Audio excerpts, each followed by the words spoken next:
السلام عليكم الاخوان. نبداو القصه ديالنا. كان واحد الراجل سميتو ايوب، في عمره 38 عام، خدام في شركه كبيره ومعروفه.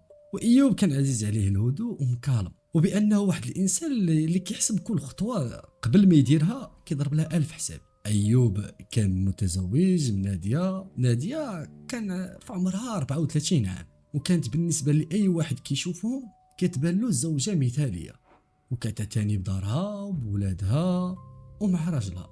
تزوجوا مدة 9 سنين، وكان عندهم ولد واحد سميتو آدم. فأول حياتهم كانت زوينة، حياتهم تبارك الله مزيانة، ولكن من بعد بدا أيوب كيشوف واحد التغيرات صغيرة في مرته، ماشي شي حاجة كبيرة، ولكن بدا كيشدو الشك. التليفون ديالها ولا ديما مقلوب على وجهه، إلا دخل الدار وهي كتهضر كتسمعو كتسكت، وإلا سولها مع من كنتي كتهضري كتجاوبو كنت كنهضر مع صاحبتي. سولها المره الاولى، المره الثانيه، المره الثالثه، حتى ولا داك السؤال كيعاود له في راسو وفي دماغه: واش ناديه كتخوني؟ ايوب ما كانش باغي يصدق هاد الشيء هذا، كان كيقنع راسو باللي مستحيل هاد الشيء ديرو مرتو، ولكن الشك ولا عنده دائما في عقله. واحد الليله كان ايوب راجع من الخدمه بكري، دخل للدار ما لقاهاش، سول ولدو: ولدي فينا هي ماماك؟ قالت لي غادي عند خالتي. ايوب هز التليفون واتصل بها وما جاوباتوش، عاود لها مره ثانيه ما جاوباتوش. انتهت مده ساعه وهي دخل الدار، دخلت وهي باينه عليها مخلوعه. سولها، قال لها فين كنتي؟ قالت ليه قلت لك كنت عند خالتي. قال لها عيطت لك مره الاولى مره الثانيه ما جاوبتيش، ومن بعد قالت ليه راه ما سمعتش التليفون. ايوب شافها في عينيها وحس لي اول مره ان مرتو كتكذب عليه، ولكن ايوب تبرد وما قال والو. من داك النهار ايوب بدا كيراقب مرتو، وماشي بطريقه واضحه، كان غير كيجمع التفاصيل. كيشوف نهار الاربعاء ناديه كتخرج مع 4 العشيه، ونهار الجمعه كتكون عندها مكالمه طويله، وكل مره كتقول له صاحبتي. ولكن ايوب بدا كيشوف نفس الاسم كيبان في التليفون ديالها. ايوب كيقول شكون هاد سليم هذا؟ مرتو عمرها ما قالت له عندي شي واحد من العائله ديالي ولا خوها سميتو سليم. واحد النهار هو خارج من الخدمه وشاف مرتو نازله من السياره وداخله القهوه. ايوب وقف في بلاصتو وبقى كيشوف. بعد 5 دقائق جا واحد الراجل هو يجلس معاها، كانوا كيهضروا بواحد الطريقه بجديه، ومن بعد ناديه مدت يديها ليه بشي طريقه ما عجباتش ايوب طلع له الدم وقال اذا هذه هي الحقيقه. ولكن ايوب ما مشاش عندهم القهوه، ايوب رجع للدار وبقى كيتسناها. ملي دخلات سولها ايوب بهدوء: فين كنتي؟ قالت ليه كنت مع صاحبتي. ايوب ابتسم وبدا كيضحك، ولكن كانت الابتسامه ببروده، وقال لها: مع صاحبتك، مزيان. داك الليله ما نعاش، ما بغاش يديه الناس. في الصباح قرر يواجهها، ولكن قبل ما يقول شي كلمه لقى واحد الحاجه اغرب. ناديه كانت في الدوش وتليفونها فوق الطاوله. وصلت الرساله، ايوب ما كانش باغي يشوف، ولكن عينيه مشاو بوحدهم للشاشه ديال التليفون. ديك الرساله كانت مسالي مكتوبه فيها: خاصنا نكملوا اللي بديناه قبل ما يعرف ايوب الحقيقه. ايوب مين شاف ديك الميساج تجمد بلاصتو. كيفاش هاد الحقيقه وشنو هي الحقيقه؟ يعني ماشي غير خيانه، كاين شي حاجه اخرى.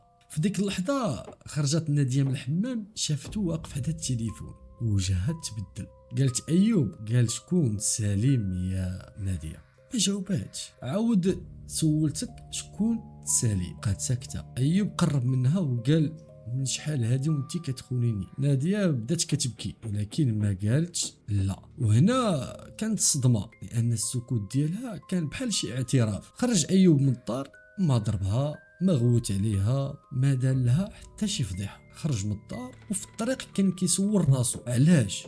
اشنو درت لها انا؟ شنو ناقصها؟ واش كنت راجل خايب؟ ايوب بدا كيطرح هاد الاسئله في راسو بزاف. وشكون هو هاد سليم هذا بالضبط؟ دازت سيمانه، ناديه بقات في الدار، ايوب ما كانش كيهضر معاها الا في الضروره. حتى واحد النهار وصلته مكالمه من رقم مجهول. قال في داك الصوت: الا كنتي باغي تعرف الحقيقه على مرتك سير هاد المكان اللي غادي نعطيك، وعطاه العنوان. ايوب مشى لقى سليم. اول حاجه قالها: انت اللي كتخوني مع مرتي. سليم بقى ساكت، ومن بعد قال: الا كنتي كتظن انني عاشق مرتك راك غلط. ايوب ضحك بواحد السخريه قال وشنو كنتي كدير معاه اذا؟ سليم خرج الملف من الحقيبه وحطو قدامه وقال له افتح. ايوب حل داك الملف. اول ورقه كانت التقرير الطبي، وثانيا كانت واحد الصوره تما، وثالثا كانت واحد الوثيقه قديمه، ولكن الصوره اللي خلات وجه ايوب يتبدل كانت الصوره ديالو هو بالضبط قبل ما يتزوج، وواقف قدام واحد المستشفى وبجنبه واحد الرجل اخر. ايوب شدته الصدمه وبقى كيشوف ديك الصوره. قال له فين لقيتي هذه؟ سليم جاوبو مرتك هي اللي عطاتها ليا. هنا بدا ايوب يفهم ان القصه اكبر من الخيانه، ولكن قبل ما يسول سليم قال كاين واحد السر ناديه مخبيها عليك من نهار تزوجت بيك. ايوب قال شنو هاد السر هذا وشنو هو؟ سليم تنهد وقال قبل 9 سنين كان واحد الراجل سميتو كمال. ايوب من سمع كمال تجمد، لان كمال كان اسم ما سمعوش منذ 9 سنين دابا. سليم كمل كمال مات. ايوب قال راني عارف، ولكن ناديه ما كانتش كتقلب على القتيل، كانت كتقلب على الحقيقه ديال الموت. ايوب رجع بذاكرته ل9 سنين اللور. كان وقتها مازال ما تزوج بناديه، وكان كمال واحد صاحبه قديم، ولكن العلاقه بيناتهم سالت في الفجأة. الناس قالوا انه مات في الحادثة السير. ايوب كان اول واحد مشى للمستشفى، وكانت الشرطة قالت ليه ان الحادثة يعني عادية، ولكن الحقيقة كانت مختلفة. كان كاين شخص آخر في السيارة، نادية. أيوب ما كانش عارف أنها كانت كترافق كامل في ذاك النهار، ونادية كانت هي اللي خرجت حية من ديك الحادثة. أيوب قال علاش ما قلتيش ليا؟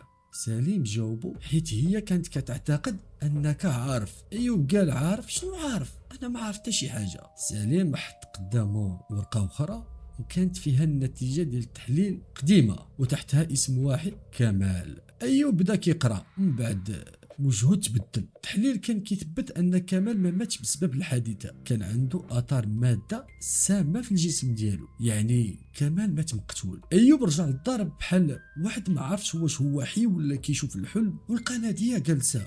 قال لها علاش يا ناديه؟ هي ما جاوباتش. قال لها علاش بقيتي معايا كل هاد السنين؟ ناديه بدات كتبكي وقالت حيت كنت خايفه. ايوب قال لها شكون؟ شافت فيه وقالت منك. ايوب تجمد وقال مني انا؟ قالت نهار مات كمال شفتك فين حدا السياره، ولكن انا ما كنتش تما. ناديه هزات عينيها وقالت كنتي، وسكتات. ومن بعد قالت الجمله اللي قلبت القصه كامله. ايوب انا ما كنتش كنخونك، انا كنت كنحاول نكتشف واش انت اللي قتلتي كمال. ايوب بقى ساكت، ولكن ناديه كملت انا تزوجت بك باش نبقى قريبه منك كل هاد السنين. ياه، والرسائل مع سليم والفلوس اللي كنتي كتخبي. ايوب حط يديه فوق راسو، كلشي اللي كان فاهمه غلط. الخيانه، المواعيد السريه، تليفون سليم، كلشي كان جزء من خطه. ولكن بقى سؤال واحد، واش ايوب فعلا بارئ؟ في ديك الليله ناديه خرجت من الدار، مشات لمكان قديم ومهجور. كان سليم كيتسناها، قال لها لقينا الدليل. ناديه قالت فين؟ خرج ليها تسجيل صوتي قديم، والصوت واحد الراجل كان واضح، وداك الصوت كان فيه الا وقعت ليا شي حاجه الشخص الوحيد اللي كان معايا هو.